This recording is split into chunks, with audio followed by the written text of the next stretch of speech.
அனைவருக்கும் வணக்கம். நான் டி.எஸ். அக்ஷய். நான் குமரி அறிவியல் பேரவையில் டிஎம்டி குரூப் பி மாணவர். நான் பாரம்பரிய உணவு திருவிழாவிற்காக உணவு செய்ய வந்துள்ளேன். நான் செய்ய போகும் உணவு கேழ்வரகு பிட்டு. இதற்கு தேவையான பொருட்கள் கேழ்வரகு. இதை நம்ம காய வச்சு அதுக்கப்புறம் நல்லா திரிச்சு எடுத்தா இது மாவு பதத்துக்கு வந்துடும்.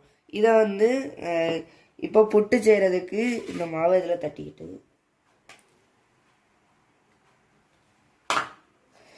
இந்த தண்ணியில் உப்பு போட்டால் இன்னும் சூப்பராக இருக்கும்.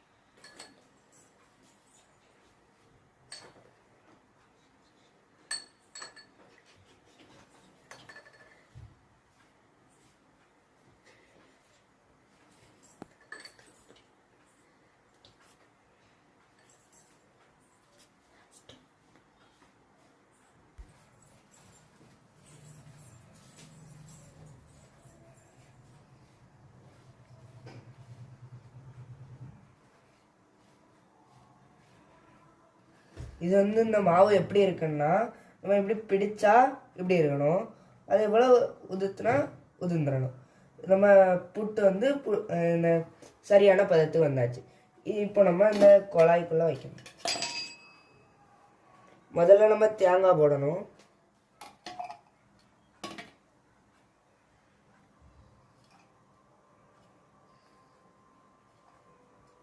அதுக்கப்புறம் கொஞ்சம் நிறைய மாவு.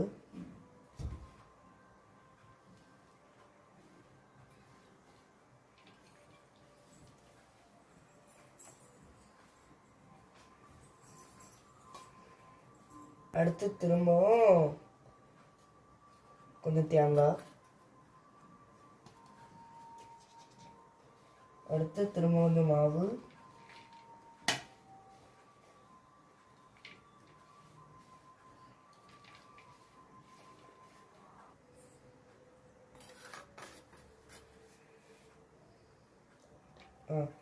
இப்படி வச்சுட்டு இது மூடி முதல்ல அடுப்பை பற்ற வச்சுக்கணும்.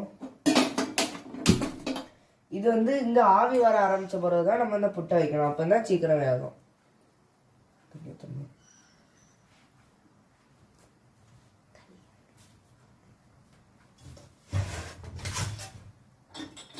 கொஞ்சம் தண்ணி ஊற்றிடணும் முதல்ல.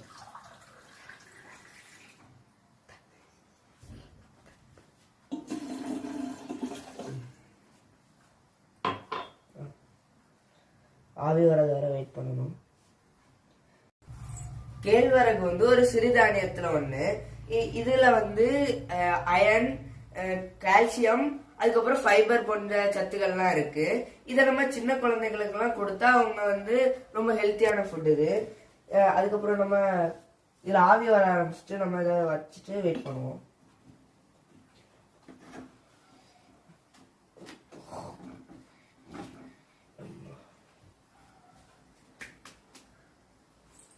இந்த ஆவி வர தடவை நம்ம வெயிட் பண்ணணும். இந்த கேழ்வரகுல நம்ம புட்டு மட்டும் இல்லாம அடை, தோசை இந்த மாதிரி எல்லாம் செஞ்சு சாப்பிடலாம். இது ரொம்ப நல்லாவும் இருக்கும், பாடிக்கு ரொம்ப ஹெல்த்தாவும் இருக்கும். இது இப்ப நம்ம புட்டு வேகுதான்னு நம்ம பார்க்கலாம்.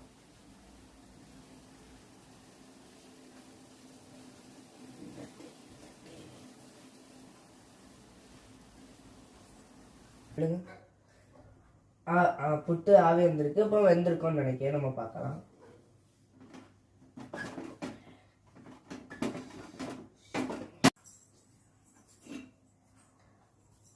வந்திருக்கு நல்லா.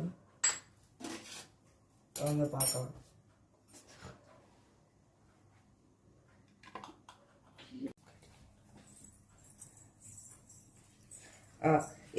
இப்போ புட்டு அழகாட்டு வந்திருக்கு.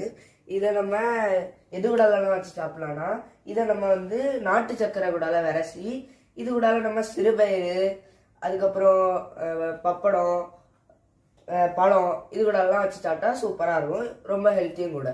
இந்த அரிய வாய்ப்பை வழங்கிய இந்த குமரி அறிவியல் பேரவைக்கு நன்றி.